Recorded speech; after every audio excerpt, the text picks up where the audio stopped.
Hi everybody, Marty Rubin, and I'm back for another segment of Marty's Corner. And today we have a returning star, Gina Milo. Hi. It's so good to see you. So good to see you So too. last we saw of you, you were Ulla, the Swedish bombshell in Yeah. the producers. Yeah, there's that Swedish accent. No Swedish Still accent good in this my time. house. But now you're playing the super funny, sexy, Still sexy? yes, entertaining, life of the party, Tanya. Yes, I am, and it is a blast. I'm having the best time ever. That's great. Were you a fan of Sex and the City by any chance, the TV show? Yeah, I was for a long time. Okay. For some reason, when I'm watching you, I see a little Samantha. Yes, very Yeah, much. Is Samantha very singing much. and dance? Okay, so that you would say that characterization is. Oh, absolutely. I mean, mine is a little bit lighter than hers, but absolutely, I can definitely see Samantha in Right. this. Yes. When you heard you were getting the part, did you go back to old YouTubes of ABBA singing and how they did it? Yes, I did. Just because I didn't grow up with ABBA at all. It was not part of my history, so I just wanted to get the feel of what was intended, what we're paying homage to, and once I started listening to Dancing Queen and I watched some of the video footage, I really understood that the nostalgic feeling of this music, you know, that wanting to stay that carefree, young, you never know what's going to happen energy. Exactly. And I just really was fascinated by all of their videos, actually. So a lot of the songs are the three of you singing. When you put on the go-go boots and the costume, and you're so wonderful up there, all of you. How important is chemistry when you get involved with bringing out the best in all of you? Marty, it is the most important, especially for the three women, to have that chemistry, because I mean, obviously there are a lot of storylines happening, but I think, and maybe it's because I'm Tanya, that is the core of the show. It's those three women, their bond, Yes. that is kind of the foundation for the rest. Yes. So if you don't have that chemistry or it's off, it just wouldn't be, the heart wouldn't be there. That's right. But when we see each other on stage, me, Jael, and Julie, there is such a palpable connection, and we actually can't wait to hug each other. That scream in that first scene is actually That comes the truth. through. That comes through, I have to tell you. How we feel about each other. So between you and I, when you put on the white go-go boots, do your feet just automatically go into the dance routines? I mean, is it just like, are those boots magical? I wish. I wish they were. They're not so easy to dance in, but I'm doing it. Yes. I mean, like if I put those boots on, would I just start kicking it, like you all do up there? You would kick it and fall over. Yes, I think you're right. I don't think anybody wants to see that. I almost fall over sometimes. Yes. The first I don't know time. how all of you walk in heels anyway to begin with.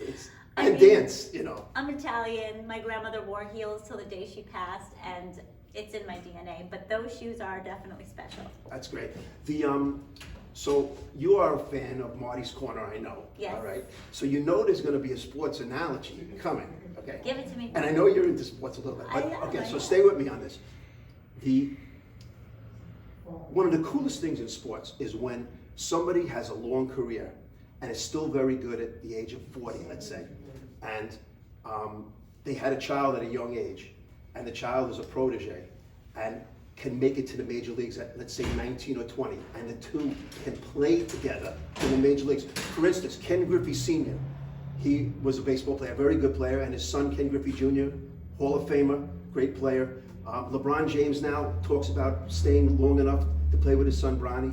So this is where I'm going with this. Yes. You have a daughter, which I remember her from the producers, and now she's a little older. Yes, she's Is 8. she into theater at all? She is actually taking her first acting class. She had her first show while we were doing our show, and I got to make it. And she was spectacular. I was so proud. And she is obsessed with this show, and she's been watching it as many times as she possibly can. And the idea of doing something like Annie with her, we've talked about it. That's already. what I'm saying. Could you visualize, let's say, being the mom in Mamma Mia, and her being your daughter. Could you No. visualize that? No, because I barely made it through when I had to do it last week, and that wasn't my daughter. Now, So I would weep. you bring up something very interesting. So of course you're Tanya, and fantastic. Everybody loves you that. And then all of a sudden, Julie Cartier, who plays Donna, the mom, Amazing. was under the weather. She's terrific, awesome. The best. She was under the weather, and you are her understudy. Yes. I don't know how you're able to wipe the slate clean, of Tanya, and get into Donna mode. But could you just take me through the process of how that happens? Oh, And what happened that week when you found this out? That was something. It was not an easy moment for me, but the magic of theater. Once I stepped on that stage, I'm going to tell you something. It was actually the most beautiful thing I've ever felt. The most humbling feeling to be held by that cast. Yes. I fell into their arms because I had to know all those scenes and songs, but I'd only had 3 hours of rehearsal because it was a very unexpected moment. And the way that they showed up for me, the way that each person had me, whether it was just a handhold or an eye nod, or can you say this word because I can never remember it, and so on the sly in a scene they would whisper it to me. It was just truly, to this day, I'm gonna hold that moment in my heart forever. Well, I have to tell you came through like a champ. You really did. You were very, very good. A lot of people told me you were great. In other words, they didn't know that you were understudying that role. But that's wonderful to hear. Oh my God! But it was terrifying. So what? It's terrifying. So how? Right before you come on, what do you do with all that adrenaline and nerves to get through that? Well, the truth is, I tell my daughter this all the time. What I do for a living is walk the plank. It's almost like I've got a pirate behind me, and there's a plank, and I have to jump because there's no choice. Right. So that fear, I just have to surrender to it because there's really no other choice. I can't run out the door. Right. And we wouldn't let you run out the door. We needed you. We needed you that But night.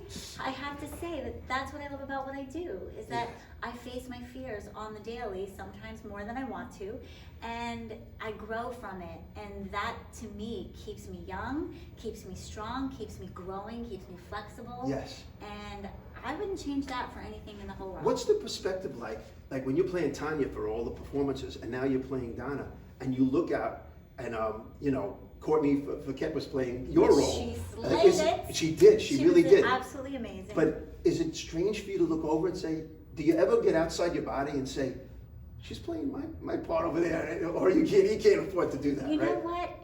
There's something about it was not strange to me. Right. Maybe because I was so busy telling the story that I was telling, Right. and she was busy in her character, and we connected in that way. Yes.